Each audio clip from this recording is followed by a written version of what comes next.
السلام علیکم ورحمۃ اللہ وبرکاتہ۔ محترم سامعین، آج ہم کالی کھانسی کے متعلق گفتگو کریں گے۔ کالی کھانسی جان لیوا مرض ہے۔ سانس کی نالی میں جراثیمی انفیکشن ہو جاتا ہے، جس سے کھانسی کے شدید دورے پڑتے ہیں۔ بڑوں کی نسبت چھوٹے بچوں کو، نوزائیدہ بچوں کو بہت زیادہ ہوتی ہے۔ یہ سانس لینے والے راستے کے اوپر کی طرف اور پھیپھڑوں میں اچانک انفیکشن کا حملہ ہوتا ہے۔ کالی کھانسی عام طور پر 3 مرحلوں میں ہوتی ہے۔ ابتدا میں بچے کو ہلکا زکام ہوتا ہے، ناک سے پانی بہنے لگتا ہے، ہلکی کھانسی ہوتی ہے۔ دوسرے مرحلے میں کھانسی زیادہ شروع ہو جاتی ہے، اچانک دورے یا کلسٹر کی صورت میں آتی ہے، جس میں بچے کو بار بار شدید کھانسی ہوتی ہے اور اس کے بعد سانس کو بحال کرنے میں مشکل ہوتی ہے۔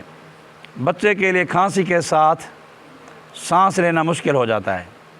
جب بچہ سانس اندر لے جانے کے قابل ہوتا ہے تو بعض اوقات تیز چیخ کی آواز محسوس ہوتی ہے، اور وہ تیز چیخ کی آواز باہر بھی آتی ہے، ساتھ بیٹھنے والے بندے کو بھی سنائی دیتی ہے۔ اس مخصوص آواز کی وجہ سے اسے کالی کھانسی کہتے ہیں۔ اس انفیکشن کو کالی کھانسی کہا جاتا ہے۔ ناک اور گلے میں بہت زیادہ اس انفیکشن کی وجہ سے گاڑھا بلغم پیدا ہو جاتا ہے۔ اکثر یہ کھانسی قے، دودھ اور کھانے کی الٹی اور بلغم کا سبب بنتی ہے۔ کھانستے وقت مریض کا چہرہ بدل جاتا ہے، چہرے کا رنگ سرخ ہو جاتا ہے۔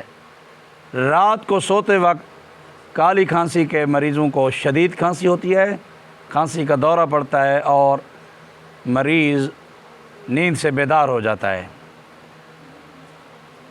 پھر کھانسی ختم ہونے کا نام نہیں لیتی۔ کالی کھانسی کے مریض کو تیز مرچ مصالحہ جات سے پرہیز کرایا جائے اور دھوئیں والی جگہوں سے پرہیز کریں۔ تلی ہوئی چیزیں بالکل نہ دیں۔ کوریز کول سیرپ ہے کرشی کمپنی کا کوریز کول سیرپ ہے۔ چھوٹے بچوں کو 1 چمچ صبح دوپہر شام دیں اور بڑوں کو 2 چمچ صبح دوپہر شام دیں۔ ایک نسخہ ہے، وہ میں آپ کو بتا رہا ہوں، وہ بھی آپ نے ساتھ استعمال کرانا ہے۔ پلاس پاپڑا، یہ ایک تخم ہے ڈھاک کے پودے کا۔ اس کے مختلف زبانوں میں مختلف نام ہیں۔ اسے سندھی چھاچھڑو کہتے ہیں، سنسکرت میں اسے پلاش بولتے ہیں۔ یہ ڈھاک کا درخت کا تخم ہوتا ہے، بیج ہوتا ہے، 1.25 انچ لمبا ہوتا ہے۔ یہ آپ نے 50 گرام لینا ہے پنساری سے۔ اجوائن خراسانی 25 گرام لینی ہے اور نمک سیاہ 25 گرام۔ پھر برگ کیلا لینا ہے، کیلے کا بہت بڑا پتا تازہ، وہ لینا ہے۔ پلاش پاپڑا اور نمک سیاہ کو آپ نے جو کوپ کرنا ہے، کوٹنا ہے، دانے دار بنانا ہے، زیادہ نہیں پیسنا، برابر برابر۔ پھر ان تینوں چیزوں کو، اجوائن، پلاش پاپڑا اور نمک سیاہ، کیلے کے پتے میں لپیٹ کر بڑے توے کے اوپر رکھیں یا کسی کھلی کڑھائی میں رکھیں، نیچے سے آگ جلائیں۔ جب یہ ادویات جل جائیں، جب اس کو لپیٹ کے رکھنا ہے، اس کے اوپر الٹا کر کے بڑا پیالہ رکھنا ہے۔ یہ چیزیں جو میں نے بتائی ہیں لپٹی ہوئی کیلے کے پتے کے اندر، وہ پیالے کے نیچے آ جائیں۔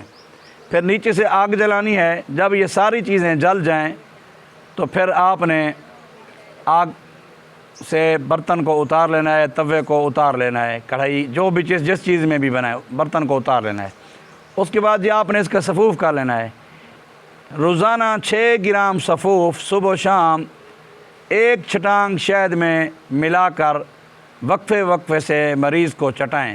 انشاءاللہ کچھ عرصہ استعمال کرنے سے کالی کھانسی ختم ہو جائے گی۔